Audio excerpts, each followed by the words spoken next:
A mí me ha tocado hablarles sobre una figura que fue y ha seguido siendo decisiva en la historia del cristianismo, Pablo de Tarso.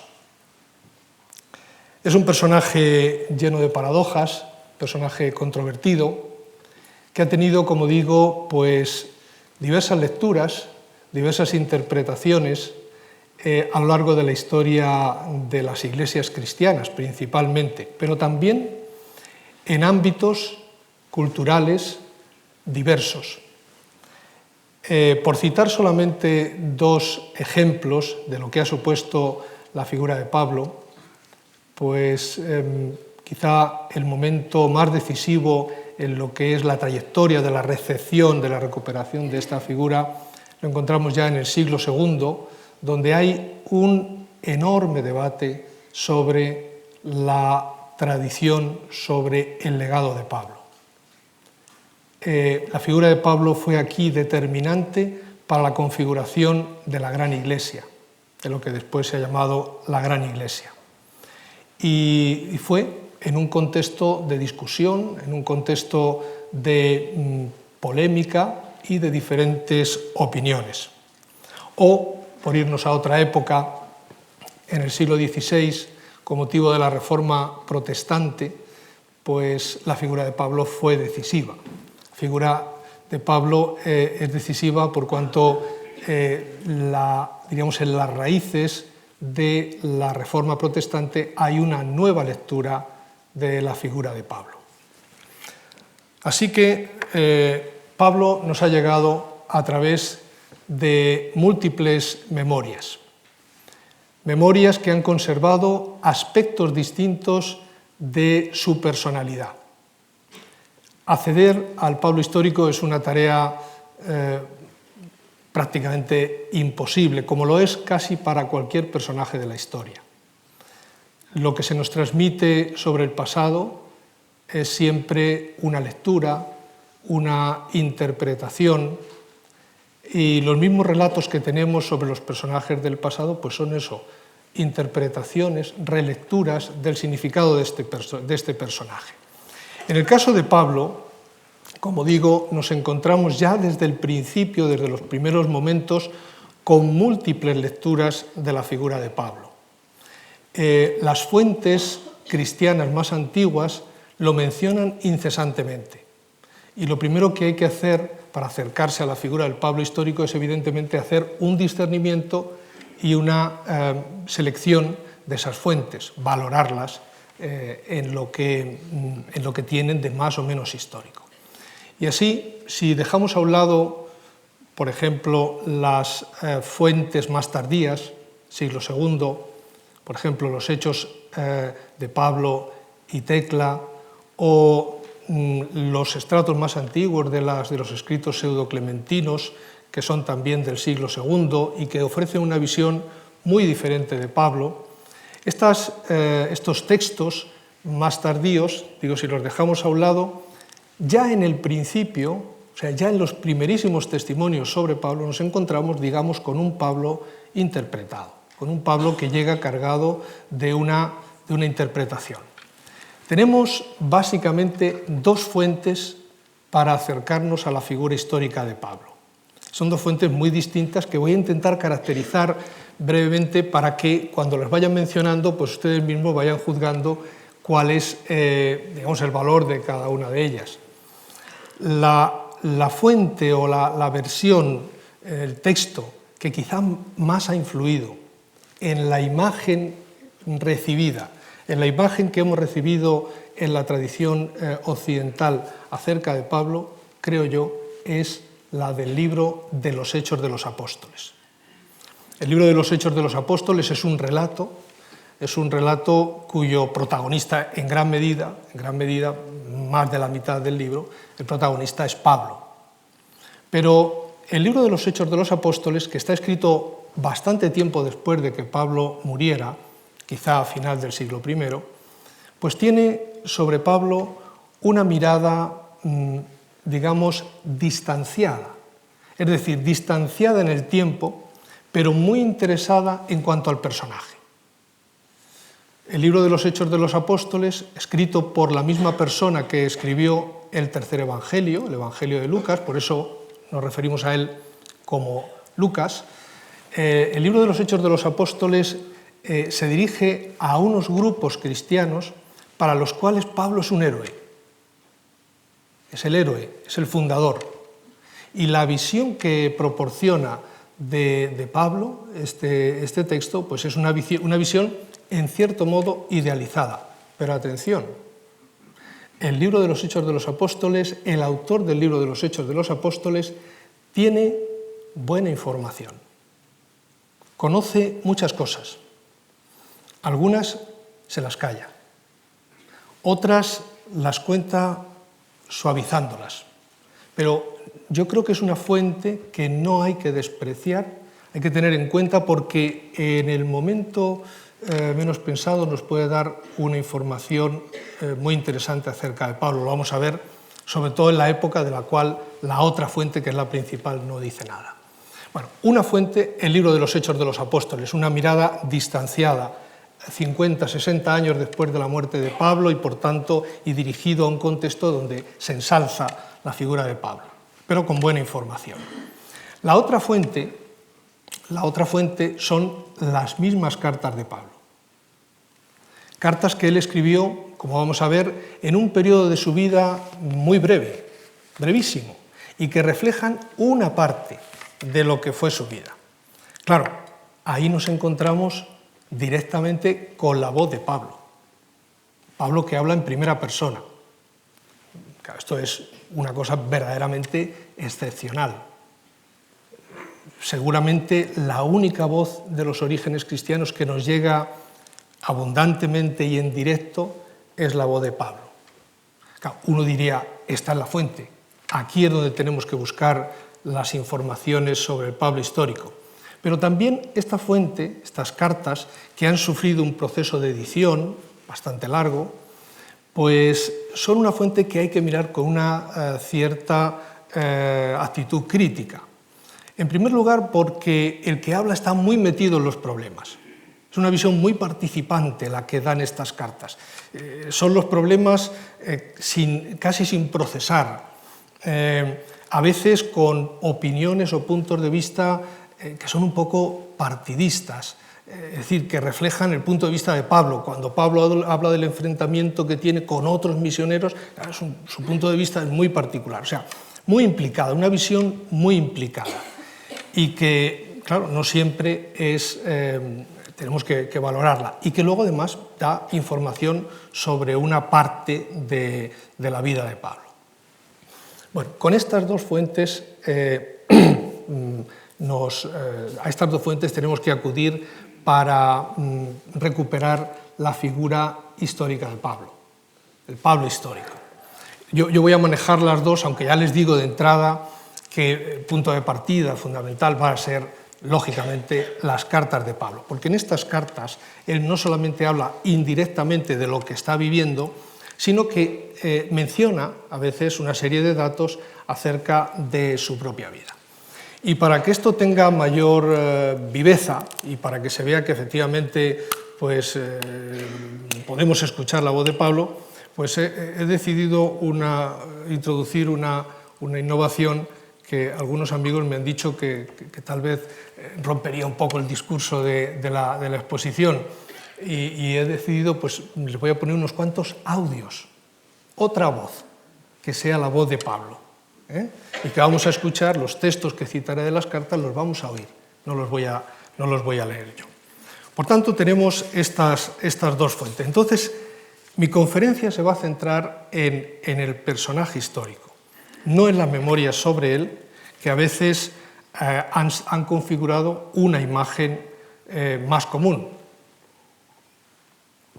Tienen ustedes, por ejemplo, ahí una magnífica representación pictórica de un pintor francés del siglo XVIII que representa la conversión de Pablo. Bueno, un episodio del que Pablo nunca habla en sus cartas, así como está narrado. Pero es que tampoco el libro de los Hechos lo cuenta así, Pablo cayéndose del caballo. Dice que tuvo un destello, un encuentro, la interpretación que se ha ido haciendo posteriormente de la figura. Seguramente es la escena de la vida de Pablo más representada en el arte, la de su conversión. Luego, más adelante, cuando hablemos de ella, quizá tengamos que empezar a utilizar otra palabra para describir esta experiencia que Pablo tuvo. Entonces, ¿qué podemos saber con certeza del Pablo histórico? Pues podemos saber muchas cosas. Y no solamente podemos saber muchas cosas, sino, lo que es todavía más importante, podemos ordenarlas cronológicamente. Eso es muy importante para construir una biografía, porque podemos hacernos una idea de cómo ha ido progresando el personaje. Y mi interés esta tarde, pues en cierto modo también es intentar mostrar cómo fue evolucionando o cómo pudo haber ido evolucionando la figura de Pablo, a partir de las experiencias que él fue teniendo. Podemos seguir su trayectoria, algo que es mucho más difícil para la figura de Jesús. De Jesús tenemos muchas informaciones fidedignas, históricamente confiables, plausibles, pero es mucho más difícil ordenarlas cronológicamente. Y esto es muy importante a la hora, diríamos, de recuperar al personaje. Yo voy a articular mi exposición partiendo de 3 experiencias que, a mi modo de ver, fueron determinantes en la trayectoria vital de Pablo. 3 momentos que suponen un antes y un después, que le cambiaron la vida. Y digo ya de entrada que esos cambios, a los que voy a aludir, que fueron muy importantes, se dan en el contexto de una cierta continuidad. Las personas no damos saltos radicales. Entonces, hay una evolución en la vida de Pablo. Pablo fue un judío observante, un judío antes de su conversión, antes de su encuentro con Jesús, y lo siguió siendo después. O sea, nunca dejó de ser lo que había sido antes, fue acumulando experiencias, fue progresando en su propia comprensión, pues como nos ocurre a cada uno de nosotros. Vamos construyendo sobre las experiencias nuevas que vamos teniendo. Bueno, estas 3 experiencias, que me parece a mí que son determinantes en la vida de Pablo, son, la primera es la que tenemos representada ahí, pero en lugar de definirla en términos de conversión, que es lo más común, yo voy a hablar de su vocación. La conversión propiamente es el paso de una religión a otra. Y quizá en el imaginario más común, la idea que tenemos es que Pablo era judío y en este momento se hizo cristiano. Bueno, eso científicamente, seriamente, históricamente no se puede decir. Pablo tuvo una experiencia de vocación que le transformó profundamente, pero no podemos hablar propiamente ahí de conversión. Pablo era judío, siguió siendo judío, siguió pensando como judío, quiso ser siempre un judío fiel al designio de Dios, a lo que él iba entendiendo que era el designio de Dios.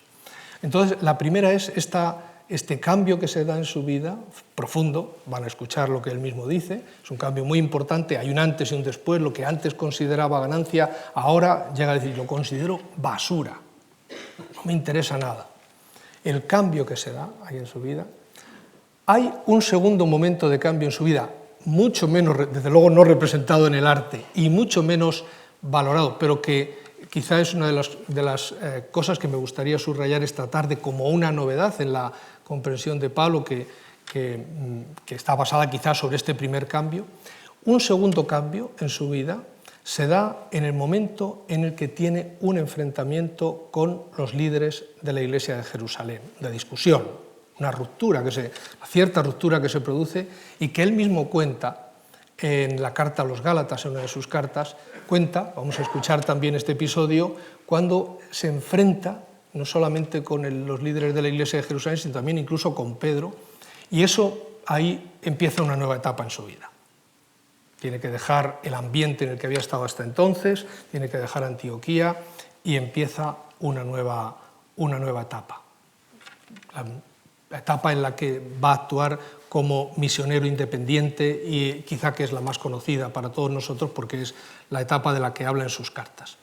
Y por último, creo que hay otro momento importante en su vida que marca un antes y un después, que es el momento en el que él, habiendo hecho todo este camino que duró 6 o 7 años como misionero independiente, se da cuenta, hace balance y decide ir a Jerusalén. Ir a Jerusalén llevando una colecta que había preparado durante mucho tiempo y que tiene un significado muy importante para él, y ahí se da otro giro en su vida, porque ahí también le va a cambiar la vida. Esa última etapa que empieza ahí justo es la que conocemos menos, o dicho de otra manera, es la etapa de la que las fuentes nos dan una información quizá menos fiable. Así que estas 3 experiencias en el marco de una continuidad de vida, señalan, yo creo, 4 etapas en la vida de Pablo. Entonces voy a ir hablando de cada una de estas etapas y de los cambios que se van produciendo.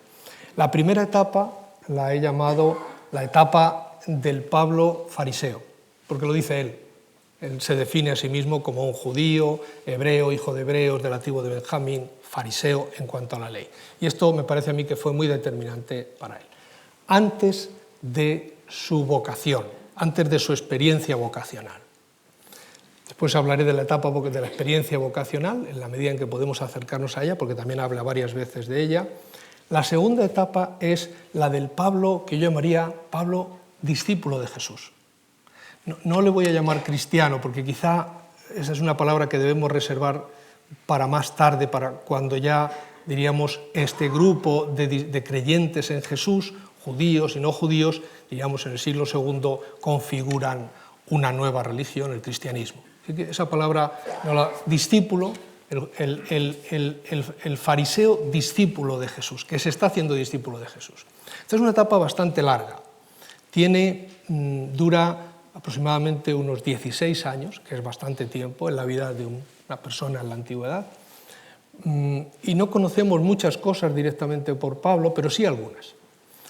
Después viene esta experiencia de ruptura o de separación o de división de opiniones con los líderes de la Iglesia de Jerusalén, que también voy a intentar caracterizar, y empieza otra etapa que es relativamente breve, 6-7 años, que es la etapa de Pablo como misionero independiente.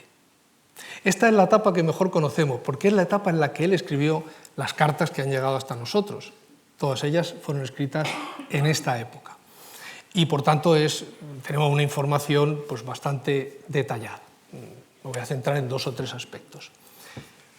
La decisión de ir a Jerusalén de nuevo y llevar la colecta, que fue muy importante en su vida y que dice mucho acerca de su propia trayectoria personal.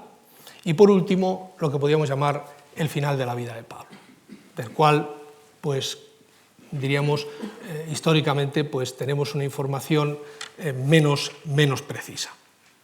Así que empiezo con la primera etapa, la primera fase, y aquí vamos a pasar ya de las imágenes,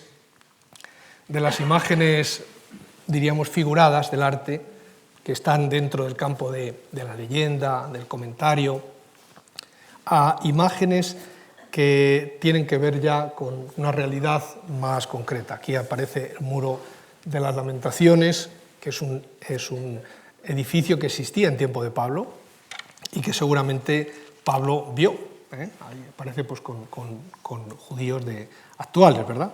Bueno, esta primera etapa, que podríamos llamar del Pablo fariseo, es quizá la más larga, pero también de la época de la que tenemos menos información.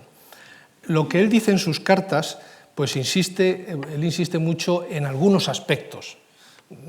Insiste en su origen hebreo, insiste en su condición de fariseo, insiste también en el hecho de que había sido perseguidor de la Iglesia, como una característica suya. El primer rasgo y el primer elemento para captar la personalidad de Pablo, me parece a mí que es su condición de ser un judío de la diáspora.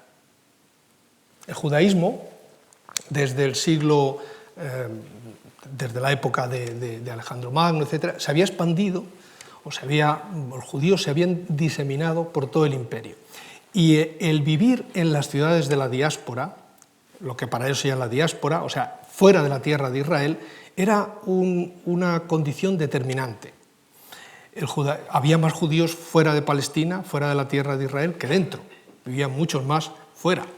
Y se habían ido, digamos, incorporando, aculturando en los diversos lugares donde vivían. Pablo nació, según la información que da aquí el libro de los Hechos, en una ciudad que se llamaba Tarso, importante ciudad de Cilicia, una ciudad donde había escuelas de retórica. Los judíos de la diáspora pues estaban completamente metidos en la cultura, hablaban griego. Las cartas de Pablo, siendo el judío, no están escritas ni en hebreo ni en arameo, están escritas en griego.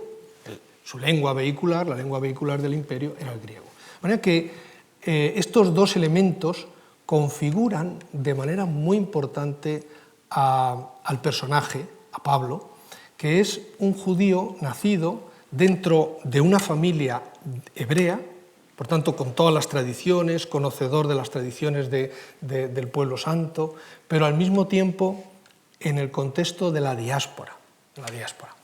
Vamos a oír cómo lo cuenta él mismo en un contexto polémico en la carta a los filipenses, diciendo: si otros tienen de qué van a gloriarse, yo también. Fui circuncidado a los 8 días de nacer. Soy del linaje de Israel, de la tribu de Benjamín. Hebreo por los 4 costados, fariseo en cuanto al modo de entender la ley, ardiente perseguidor de la Iglesia e irreprochable en lo que se refiere al cumplimiento de la ley. Fui circuncidado a los 8 días de nacer, un judío que esto le ha configurado a él. Ahí hace él una descripción prosopográfica, una descripción de su identidad muy importante. Judío de la diáspora, fariseo, una caracterización importantísima. Aquí tenemos que hacer un esfuerzo para cambiar lo que constituye la mentalidad más común acerca de los fariseos. La idea que en la tradición cristiana tenemos del fariseísmo está muy condicionada por la imagen de ellos que aparece en los evangelios, y sobre todo en el Evangelio de Mateo y en el Evangelio de Juan.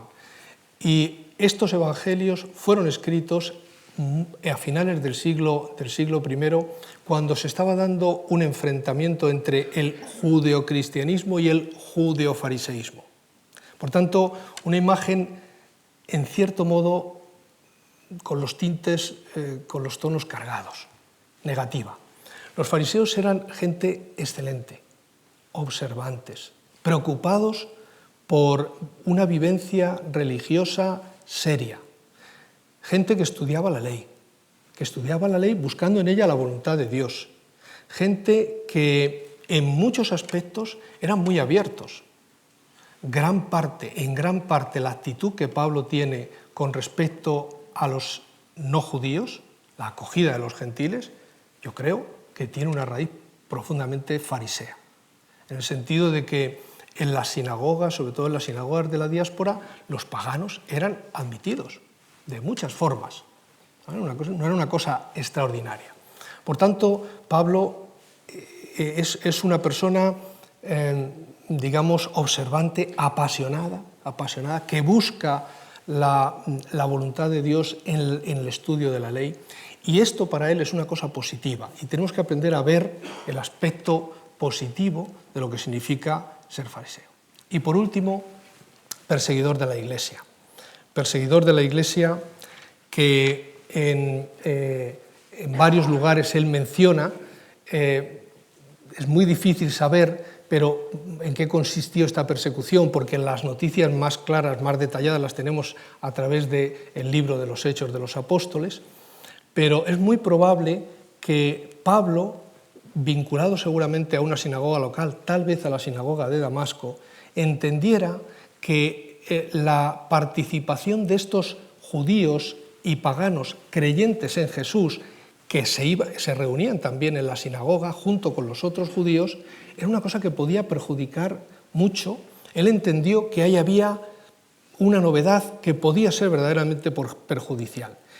Y esta actitud suya, esta preocupación suya, hizo que se relacionara con ellos, que los conociera. Y es en este clima de conocimiento, el perseguidor que acaba siendo transformado, es en este clima donde Pablo, digamos, vive el momento determinante, decisivo de su vida, que está representado en el arte como una conversión. Es decir, este momento de vocación, este descubrimiento de que efectivamente el plan de Dios, la voluntad de Dios se había manifestado a través de Jesús, yo creo que esto es un proceso. Esto no fue que un día de pronto a Pablo se le tuvo un destello y de manera totalmente artificial, no. Es en esta relación con los discípulos de Jesús, a los que persigue y con los que necesariamente se tiene que relacionar. Hay otros casos en la historia donde él empieza a comprender las razones de los perseguidos y empieza a descubrir la verdad que llevan adelante estos perseguidos. Y claro, luego esto crea el clima para lo que él describe pues, como una experiencia transformadora, una experiencia profundamente transformadora. Nos lo cuenta, el libro de los Hechos lo cuenta 3 veces. Es un acontecimiento al que le da muchísima importancia. Pero el mismo Pablo lo cuenta en la carta a los Gálatas, en un texto en el cual ya, con el paso del tiempo, él mismo ha reflexionado sobre aquella experiencia y ya la formula con términos que se encuentran en los relatos de vocación de los profetas. O sea, ya es una experiencia formulada. Vamos a escuchar cómo lo cuenta él mismo en la carta a los Gálatas. Quiero que sepáis, hermanos, que el Evangelio anunciado por mí no es una invención de hombres, pues no lo recibí ni lo aprendí de hombre alguno. Jesucristo es quien me lo ha revelado. Habéis oído, sin duda, hablar de mi antigua conducta en el judaísmo, con qué furia perseguía yo a la Iglesia de Dios intentando destrozarla. Pero cuando Dios, que me eligió desde el seno de mi madre y me llamó por pura benevolencia, tuvo a bien revelarme a su Hijo y hacerme su mensajero entre los paganos, inmediatamente, sin consultar a hombre alguno y sin subir a Jerusalén para ver a quienes eran apóstoles antes que yo, me dirigí a Arabia y después otra vez a Damasco. Esta experiencia que Pablo relata aquí, con los términos propios de la vocación de los profetas, aquí resuena pues, la vocación de Jeremías, la vocación del siervo de Yahvé, o sea, él ha pensado, reflexionado sobre su experiencia. ¿En qué consistió esta experiencia? Él habla en otros lugares de sus cartas y lo expresa con términos que se refieren, pues son incompletos para hablar de lo que es una experiencia religiosa. Él se me manifestó, ¿acaso no he visto yo al Señor? Fue una experiencia de encuentro personal, de certeza, de seguridad, que le cambió radicalmente la vida. Él llega a decir en la carta a los Gálatas, ya no soy yo quien vive, es Cristo quien vive en mí. Se ha dado una fusión de la persona en este encuentro. Para él la relación con aquel Jesús que había muerto y crucificado es algo vivo, de manera que este es el motor, este será el motor que se añade a lo que Pablo ya era. Pablo no deja de ser el hebreo que era de la tribu de Benjamín, circuncidado a los 8 días de nacer, fariseo, no deja de ser eso. Es eso, y lo que se ha dado en él es una forma distinta de vivir esa vocación, esa llamada, esa condición. En una carta posterior, la carta a los Filipenses, explica con más detalle este cambio que se ha dado en su vida y ahí habla de que lo que antes consideraba una ganancia, ahora llega a considerarlo basura.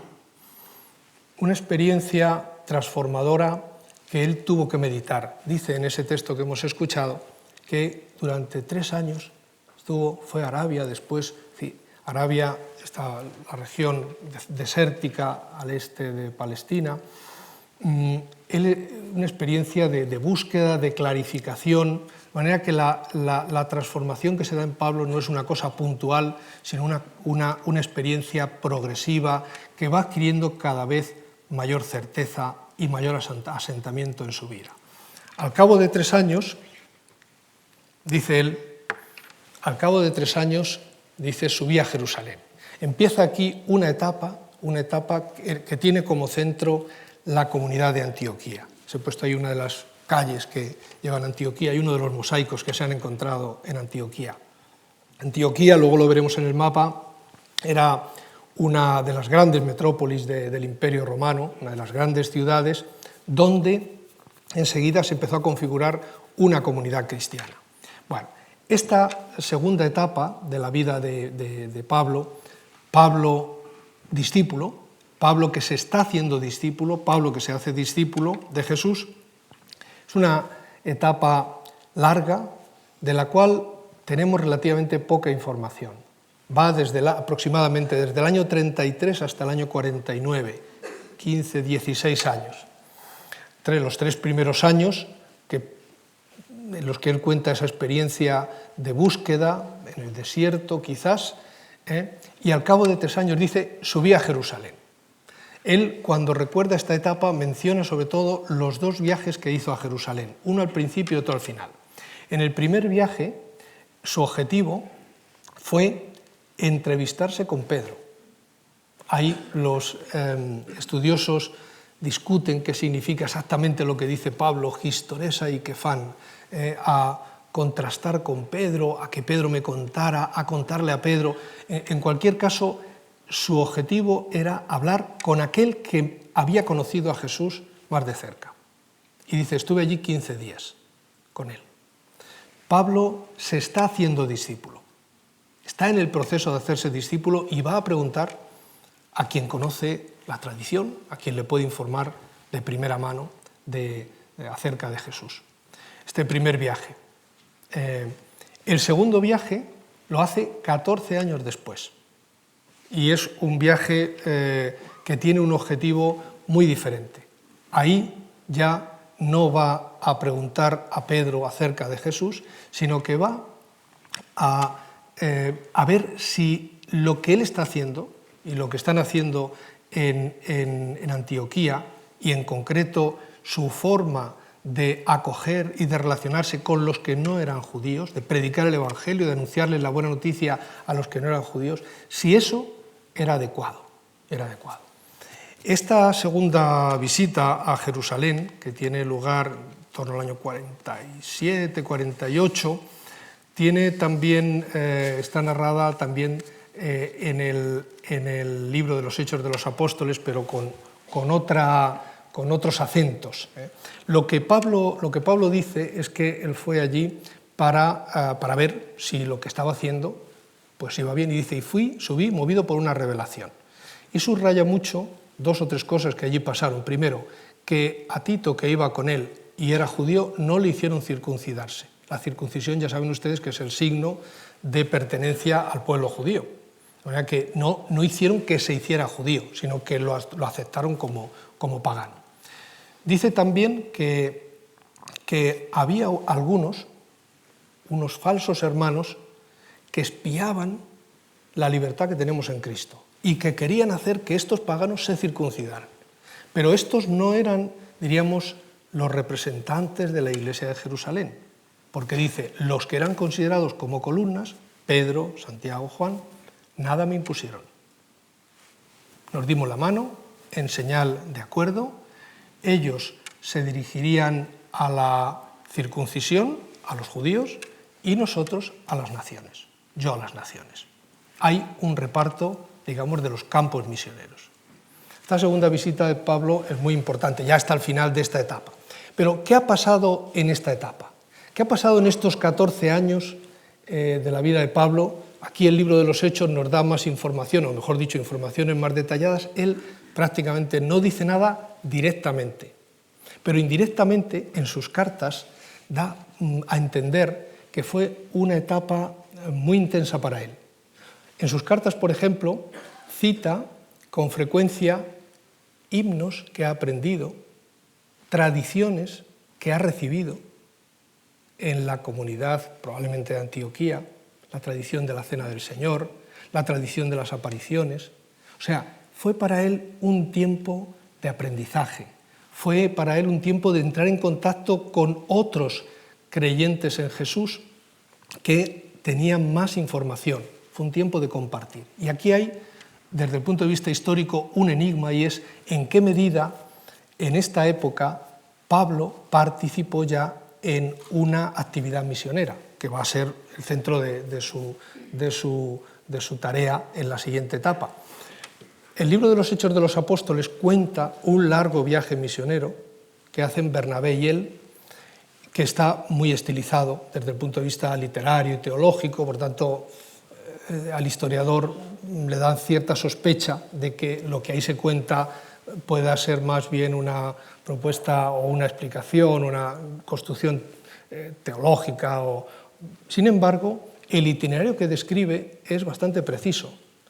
Y el hecho de que después Pablo suba a Jerusalén a hablar sobre un tema que tiene que ver con la misión, si podemos admitir a los paganos, si lo que estamos haciendo está bien, da a entender de que efectivamente Lucas, en el libro de los Hechos, aunque en la forma en que lo cuenta está muy elaborada, pero tiene un conocimiento de que efectivamente Pablo ya ha participado en esta época en una actividad misionera. O sea, es el Pablo discípulo y quizá también ya entregado a la causa de la difusión de la buena noticia, pero todavía como misionero dependiente de la Iglesia de Jerusalén, formando parte de un equipo que es enviado por la Iglesia, de Antioquía, un equipo que es enviado por la Iglesia de Antioquía. Bueno, en este punto sucede la segunda experiencia de la que les hablé al principio y que yo creo que supone un cambio muy importante en su vida. En Antioquía, donde más o menos de forma pacífica, no solamente anunciaban el Evangelio a los paganos, sino que empezaban a constituirse comunidades mixtas, comunidades de judíos y de paganos. Esto era una cosa nueva, porque lo que habían acordado en Jerusalén era que unos irían a los judíos y otros irían a los paganos. Ellos entendieron que eran dos misiones diferentes. Una cosa muy distinta era mezclar a unos y otros, sobre todo en la comunión de mesa. Esto para un judío es muy importante, muy importante por muchas razones, por las comidas, por las personas, etc. Entonces, sin embargo, en la comunidad de Antioquía habían empezado ya a practicar esta forma mixta de vida, de comunión, de mesa, de judíos y de paganos. Y al principio, Pedro estaba allí, parece que él también participaba, pero como el mismo Pablo cuenta en un texto que vamos a escuchar ahora, pues cuando llegaron los enviados de Jerusalén, Pablo cambió de actitud. Y aquí se produce una cierta fractura entre Pablo por un lado y los líderes de la iglesia de Jerusalén, Pedro y Bernabé, por otro. Vamos a escuchar cómo lo cuenta el mismo Pablo. Pero cuando Pedro llegó a Antioquía, tuve que enfrentarme abiertamente con él a causa de su inadecuado proceder.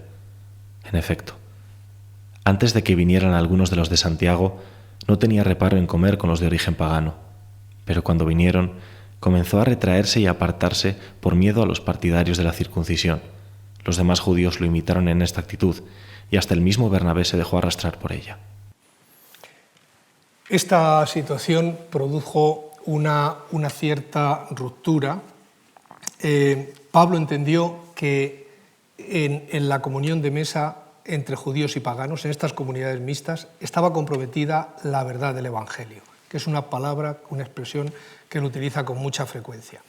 Y como él era una persona de grandes convicciones, muy apasionada, pues se da cuenta de que para él su sitio ya no está en Antioquía.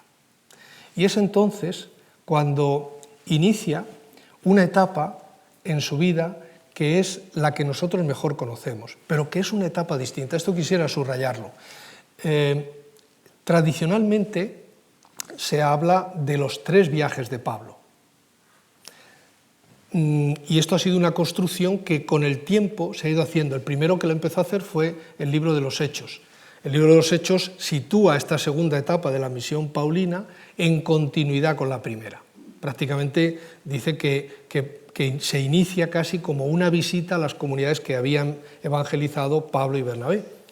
Sin embargo, teniendo en cuenta esta información que da Pablo, de la ruptura que se ha producido, que no entienden las cosas igual, no es que hubiera una ruptura total, pero hubo una división de opiniones que hizo que Pablo, con alguno de sus colaboradores, iniciara un camino nuevo. Y aquí empieza una nueva etapa, que es la etapa de Pablo como misionero independiente. Os he puesto ahí como imagen uno de los puertos más famosos del Mediterráneo en la época romana, que es el puerto de Cesarea en Palestina.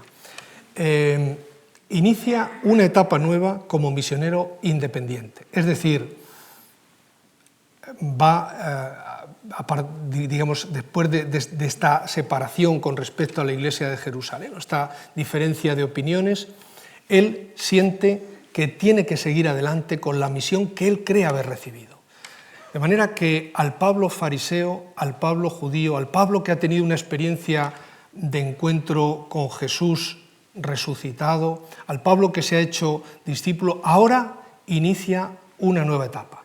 Esta es la etapa que nosotros mejor conocemos, pero me gustaría insistir en que se trata de una etapa nueva, La idea de que los diversos viajes misioneros de Pablo están relacionados y son continuidad uno del otro, es una idea que se ha ido asentando con el paso del tiempo y sobre todo en el siglo XVIII, cuando las misiones, sobre todo las misiones británicas, pues tenían como punto de partida Londres y punto de regreso Londres, y así leyeron el libro de los Hechos de los Apóstoles, como que las misiones de Pablo partían todas de Antioquía y volvían a Antioquía. Si uno lee con atención el libro de los Hechos de los Apóstoles, se da cuenta de que detrás de esta intención de Lucas de querer relacionar las dos misiones, Lucas distingue muy bien la misión de los capítulos 13 y 14, Pablo y Bernabé, enviados de la comunidad de Antioquía, y la misión que Pablo emprende después de la Asamblea de Jerusalén,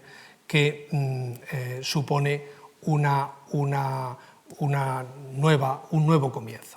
En la Asamblea de Jerusalén se había acordado esta división de campos, pero el nuevo problema que se plantea, que es el problema de la comunión de mesa, hace que Pablo inicie un nuevo camino. Y ese nuevo camino, tienen ahí en este mapa, ese nuevo camino empieza aquí, en Antioquía, y se dirige de una manera muy rápida, probablemente hasta las fronteras, diríamos, de influjo del judaísmo. Fíjense que cada vez, a medida que nos vamos alejando de esta zona, Palestina, la tierra de Israel, a medida que nos vamos alejando de aquí, claro, la influencia del judaísmo es cada vez menor. Pablo y sus primeros colaboradores hacen este camino rapidísimamente. Llegan casi en el mismo año a Filipos, que es la primera ciudad que evangelizan en esta etapa, o la primera ciudad en la que se asientan, y enseguida a Tesalónica, está por aquí, a Tesalónica, aquí lo tienen, aquí. Bueno, este camino que sigue por aquí era el que recorría una famosa vía romana, que era la vía Egnacia. De manera que es muy probable que la idea de Pablo, esa vía, como todos los caminos en la antigüedad, llevaba a Roma. Es muy probable que la primera idea de Pablo fuera ir a Roma. Tiene toda la pinta, porque el camino que iba siguiendo, pues, ¿qué pasó? Le hubiera llevado hasta Roma. Lo que pasó fue que al llegar a estas ciudades, que eran ya ciudades mucho más helenizadas, mucho menos judías, al llegar se produce un fenómeno que es la creación de pequeños grupos pequeños grupos de discípulos que empiezan a ser bastante estables, y por otro lado la dificultad que van encontrando de una ciudad a otra por la persecución, por la oposición con la que se van encontrando. Entonces, en ese momento muy probablemente deciden apartarse del camino principal, y es cuando se dirigen primero a Atenas y después a Corinto, que es donde llegan prácticamente en ese mismo año, 6 meses después de llegar a Tesalónica. De manera que todo este camino lo hacen, que son bastantes kilómetros, lo hacen Pablo y Tito, y Timoteo y Silvano, lo hacen en un brevísimo espacio de tiempo. Bueno, en estos años la actividad de Pablo se va a desenvolver en este ambiente. Este es el mar Egeo, y por eso a esta misión paulina, o esta etapa de la misión paulina, se le conoce como la misión Egea. Aquí no hay 2 viajes, el segundo y el tercero, como ustedes encontrarán probablemente en sus Biblias, sino que hay una única misión que es distinta de aquella primera. ¿Y en qué es distinta? Pues es distinta en las personas a las que se dirige, en los contextos en los que se da, es distinta también en el grupo de personas que Pablo va reuniendo en torno a sí, en el entorno humano, es distinta también en la estrategia misionera que se adopta. Es decir, en esta misión Pablo se encuentra con un mundo nuevo, un mundo que él conocía, pero no es lo mismo Tarso, que está por aquí, que está todavía bajo el influjo de la tierra de Israel. Los judíos de Tarso están más cerca de Jerusalén. No es lo mismo Tarso que toda esta zona del Egeo, donde el judaísmo es claramente minoritario.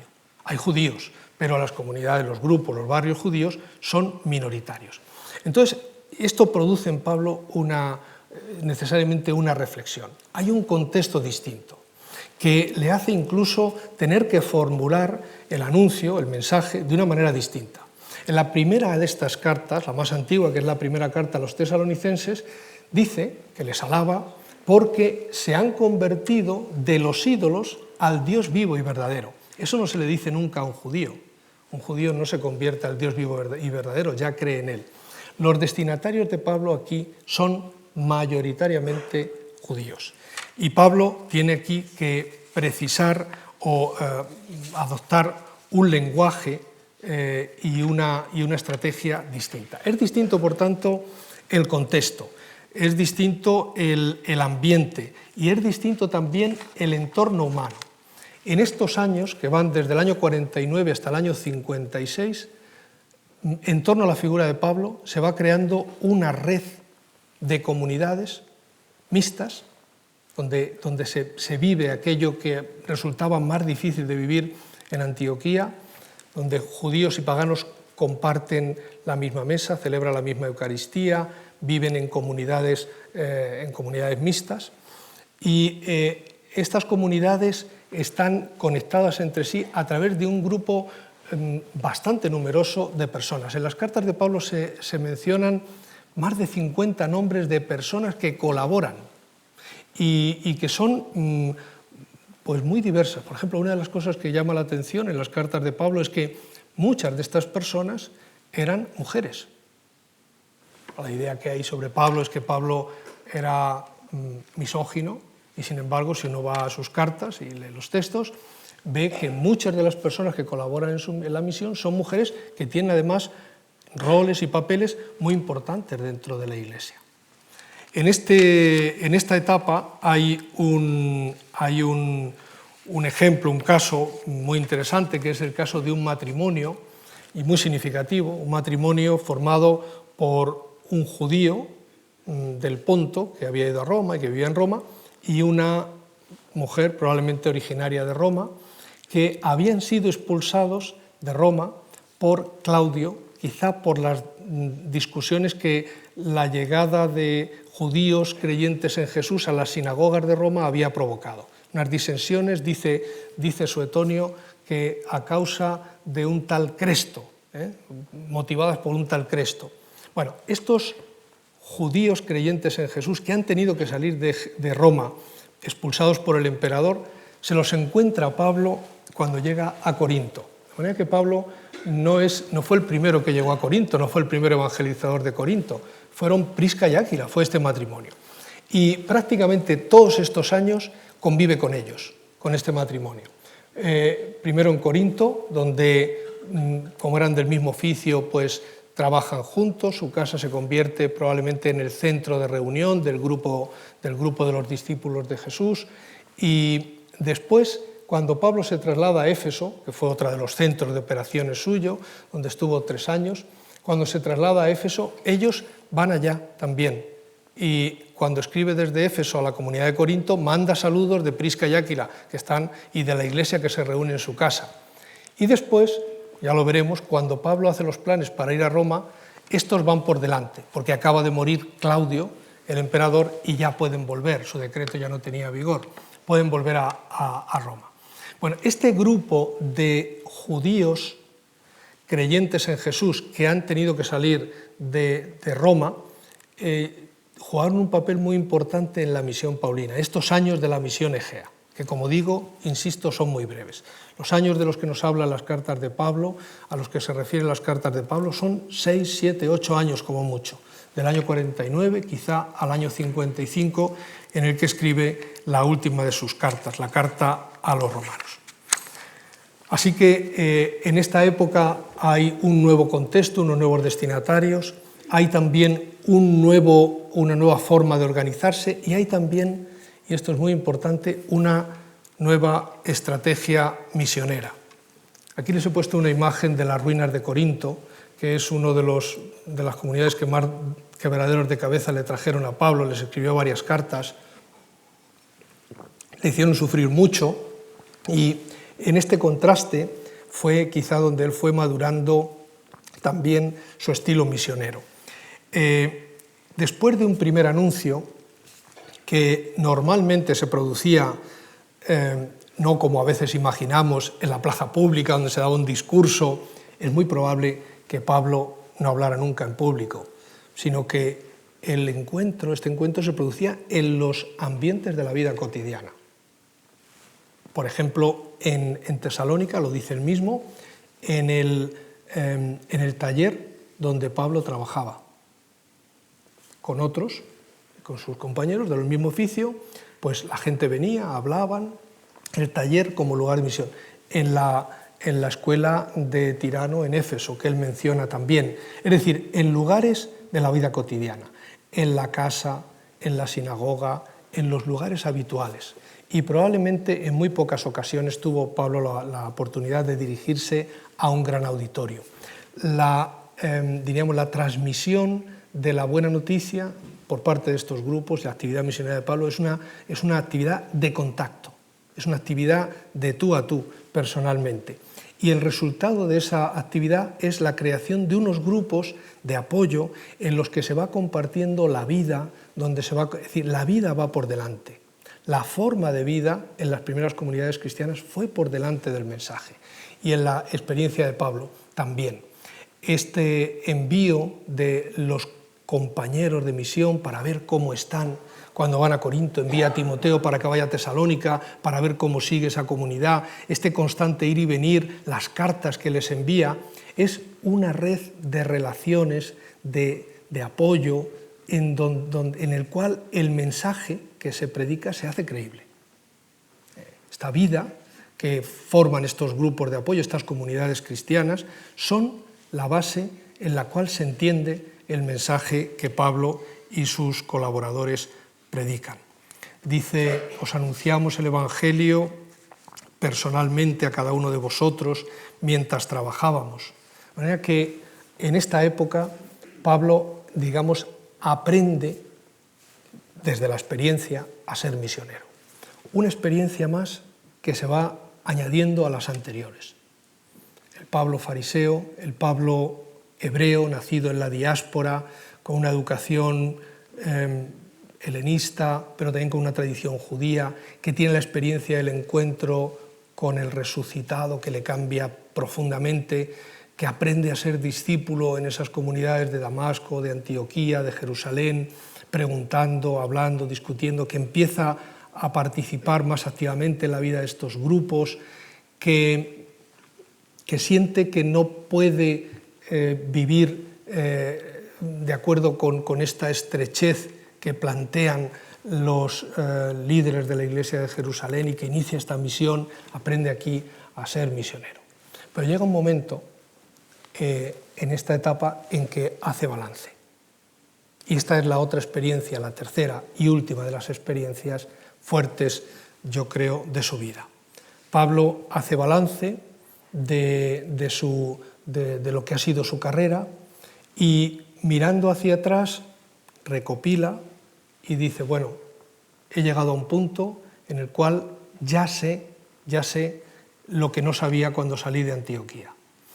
Comprende cuál ha sido el sentido de su misión, salió pues guiado por la convicción de que el evangelio que a él se le había revelado, no por hombre, como dice la carta a los Gálatas, le impulsaba a iniciar ese camino. Pero ahora ya ha comprendido, probablemente leyendo los oráculos del profeta Isaías, un texto que él conocía de memoria, y en él se hablaba de cómo los gentiles vendrían al templo del Señor y cómo la conversión de los gentiles sería el momento final, el momento escatológico, el momento de la consumación. A lo largo de la intensa actividad misionera, pues ha ido comprendiendo cuál era su misión. Yo creo que cuando Pablo salió de Antioquía no tenía claro el proyecto. El proyecto lo va haciendo en el camino, o como diría el poeta, se fue haciendo camino al andar, poco a poco. En este momento, sin embargo, llegado a un momento de pausa, estaba en Corinto. Corinto, ya lo han visto ustedes, está relativamente cerca de Roma, a una semana de navegación, por tanto, pues con comunicación. Entonces ahí ya planifica lo que va a ser la siguiente etapa de su vida. Aquí sí que hay un plan. Y ese plan tiene, sobre todo, dos momentos, o dos acciones. La primera es, hay que ir a los confines del mundo conocido, por tanto, al otro lado del imperio, y para eso es imprescindible el apoyo de la Comunidad de Roma.